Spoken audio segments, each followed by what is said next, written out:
அனைவருக்கும் கணித வணக்கம். இப்போ பார்க்க போகிறது 7ஆம் வகுப்புக்குரிய கணக்கு 3ஆம் பருவம் பயிற்சி 3இல் 1ல் 8வது கணக்கை பார்க்க போகிறோம். சுருக்குக a + b the whole square minus 4ab கொடுத்துருக்காங்க.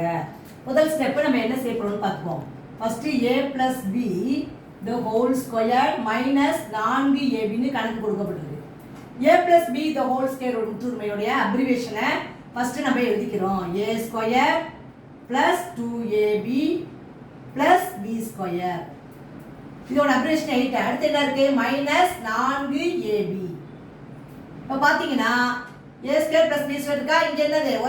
ஒரே ஒத்த உறுப்புகள் 2ab minus 4ab. அப்ப மைனஸ்ல இந்த மைனஸ் 4ல 2 கழிக்கிறோம். கழிச்சோம்னா வரக்கூடிய விடை a ஸ்கொயர் மைனஸ் 4ல 2 போனா 2ab plus b ஸ்கொயர். இந்த மாதிரி வந்துச்சா? இதுக்கு பிறகு இது எந்த ஃபார்மேட்ல இருக்கு? எந்த முற்றுமையை கொண்டு இருக்கு அப்படின்னு பாத்தீங்கன்னா a minus b the whole square. a minus b the whole square equal to என்ன படிச்சிருக்கிறோம்? a square minus 2ab plus b square. அப்ப இந்த கணக்குக்குரிய விடை வந்து a minus b the whole square. புரிஞ்சுங்களா?